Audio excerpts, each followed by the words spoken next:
Very good morning to everyone. Welcome to our Sheng talk show again. Today I'm your host.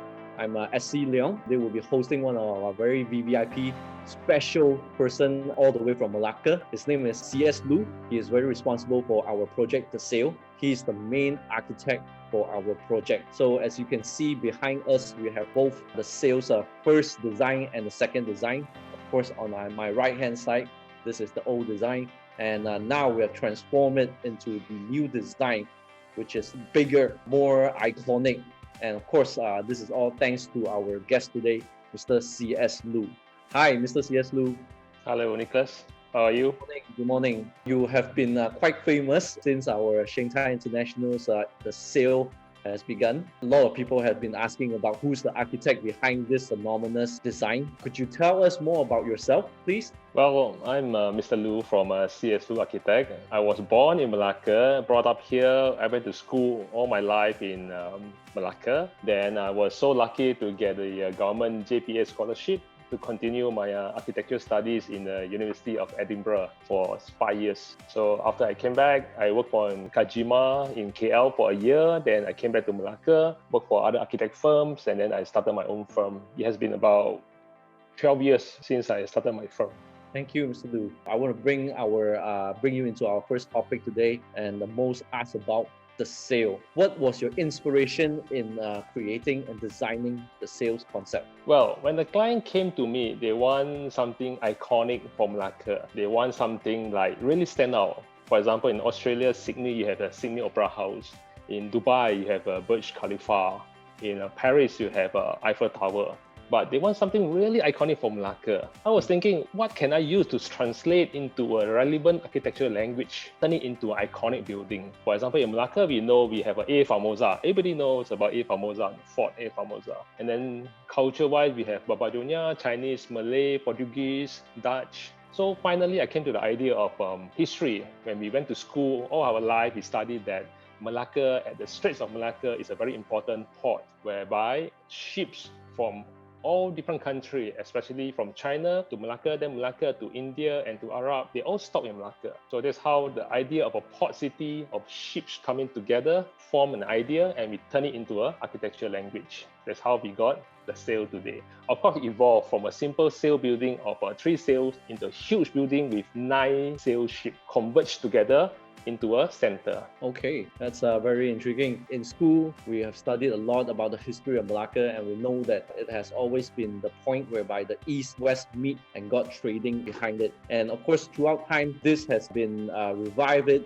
as much as possible, and I think now in Shanghai's project, Malacca will be a very much more popular place for everyone to visit next time with the sails development. Mr. Loo, what do you think is so unique about this project, the sail? Well, this project is really huge. It sits on a 27 acres land divided into 4 phases. Phase 1, Phase 2, Phase 3, and Phase 4. Phase 1 is the smallest. It is the sales gallery, and it consists of a huge sales area, exhibition area, and a 360-degree dome for people to experience what it's like to walk into a space.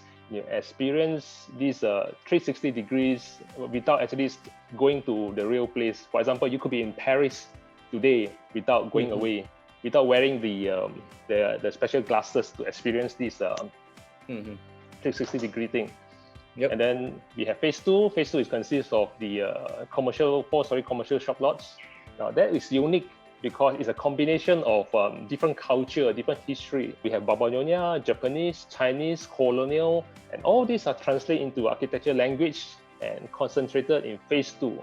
So when people go to this area, they have really able to experience what it's like, the different culture, the different food, history of Malacca. And then finally, we have Phase 3 and Phase 4, which is the main building, which is the combination of 9 towers. And these are so unique is because if you notice carefully, the 9 towers are consist of 3 different sail designs. The first 3, which we call the Bay 1, Bay 2, Bay 3, is of course a Chinese sail ship. And then we have Future 1, Future 2, Future 3 is a modern sail ship. Then we have Part 1, Part 2, Part 3. There is another sail ship. So it's all translated from a sail design. So if you look carefully and you notice that These are all really unique design and really try very hard to put them together. And so far, we are very happy with the result. Talking about technical difficulties, Mr. Loo, what were the difficulties level of building the Sail compared to building normal commercial or residential projects? Well, you see, the Sail consists of 9 towers.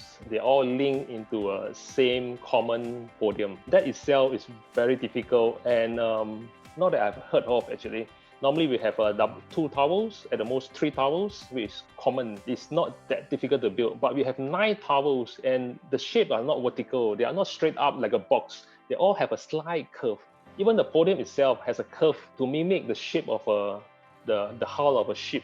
So all this make it so difficult, especially for my structural engineer. So we are really spending a lot of time to design, to do computer simulation, to calculate the wind load, and we try to reduce the size of structure as well so that they don't appear too bulky. Even all this will affect the room layout. For example, because it's a seaside, we have to take into consideration the wind direction. So we cannot just say, oh, we reduce the structure, we increase the usable floor area. No, we can't do that. So it has to be a compromise and everything has to be really carefully studied by the engineers. Understand, Mr. Loo. Of course, that also the difficulties level of this project has also transformed into the iconic design of this whole project itself, and we are very proud that we can do this project and make it a dream come true. So, Mr. Loo, throughout this whole project in our first phase, what do you see will be the biggest challenge down the road? Well, at the moment, we are facing a lot of problems because of the MCO, Movement Control Order. We cannot have the Panasonic team to come down to do a test, a mock-up of the 3D effect for the phase 1.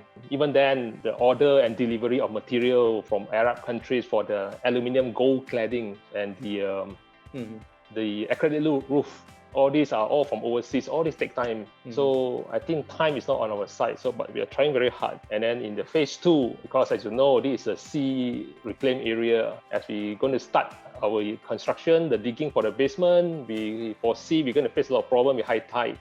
We're going to need a lot of pumps. We're going to need the sheet pile for retaining wall. All this will be a lot of site difficulties that we can foresee. And I have not even started into the phase 3 and phase 4 yet, because when the piling starts for that, it will be even a lot more things that we have to consider. Yeah.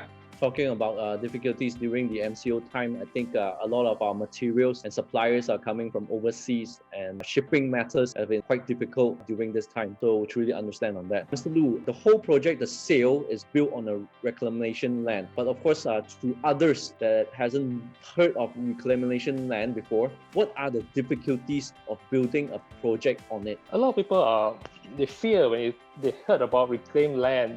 They are this fear. They say, how can you build so soon? But they misunderstood. When we build a building on reclaimed land, the building don't sit on the sand or the soil that we reclaim.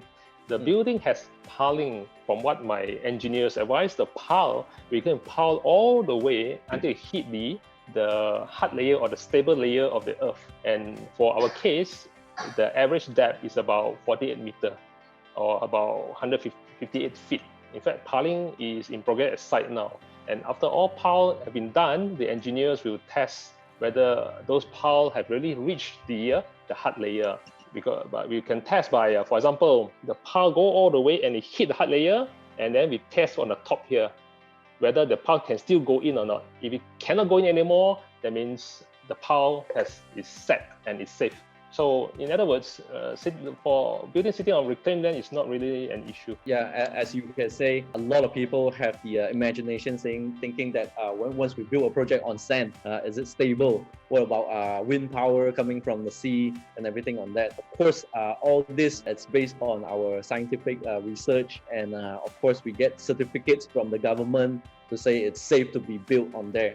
Okay, another difficulty we face when building on reclaimed land, it's not really reclaimed land's issue, but it's a seaside issue. We have to take into consideration wind speed, wind load. I mean, high tower, we definitely have wind calculation and all that, no issue. But even for 2-story shops, we insist the shop's glass windows must be able to have wind load calculation, must be able to withstand the wind speed in the Straits of Malacca, to avoid leakages and permeation of wind-driven rain. Our contractors and our engineers are checking on that now. For example, the glass for even the 2-story shop, 8mm tempered glass is normally sufficient, but we insist on a 12mm thick, a much thicker tempered glass, so that the glass will not curve under strong wind. And when the wind is too strong, you bring the rain in. So we really take these things very seriously. And another difficulty we face is, of course, high tide. When we do piling, we need to excavate for pile cap, so water level is really high. So we have to have a lot of pumps to start pumping the water out. So, Mr. Loo, for all our listeners today, of course, they are not developers, but they're mostly investors and investing into properties. But as a property developer, what do they need to know? As in from the government's procedure, from getting planning, development order, and also building plans. Can you explain more to our listeners today? When developers want to have planning approval or building plan approval, they have to go through this what we call one-stop center OSC meeting in the local council. Even though the state government, the local council have been very helpful to investors to make things easier for us, but there's a lot of things we still have to comply. For example, for the building of this size, they require us to do EIA, Environmental Impact Assessment, whereby we had to get a consultant engineer to study the quality of water, air, noise, garbage that this project will cause. We had to write a lot of report and do monitoring throughout the construction time. And then the next, we had to do traffic impact assessment, whereby we need to get another traffic engineer to study the load of traffic that will be coming into this site in, say, 10 years' time or 5 years' time when the thing is fully operational. We are talking about 10,000 cars coming in and out. So he has to study the existing road, the existing traffic light, whether it's able to cater. If it's not able to cater, we have to upgrade those roads, upgrade those traffic lights. But lucky for us, this area is a new business center whereby most of the roads are wide enough and the traffic lights are all adequate. And then, of course, we have to comply with the plot ratio. We cannot build as high as we want or as many units as we want. And then we have to provide for car parks. For your info, this project, we have more than 7,000 car parks in this site alone. It's probably the most for whole of Melaka. And then we had to get another consultant to study the car movement within this building, whether during peak period, would there be a jam for cars coming in, cars going out. And then we also have to study the road access into the site coming out. If the access is not enough, we have to build flyover bridges. So as you know, we already proposed one flyover going in and another flyover going out, which I'm quite glad to hear that Dr. President Leong agrees to all this as long as it makes life easier for the future tenants. Of course, the most important will be firefighting and the structural report and all this. If you can comply, and then only we can get approval. So a small project will take about 4 to 6 months. A big project as this, we managed to get it approved within 6 months. Is really very good. Of course, the Sail in the history of Melaka, I think will come down to be one of the biggest development in terms of GDV. It also has the longest swimming pool in Melaka. It has also the biggest convention center in Melaka. It will also be the tallest building in Melaka. Another joke put aside, if we put all 9 towers up together, it will be the tallest building in the world too. So yes. The Sail has a lot of records to be broken in the near future. We are very proud again to be participating in this project.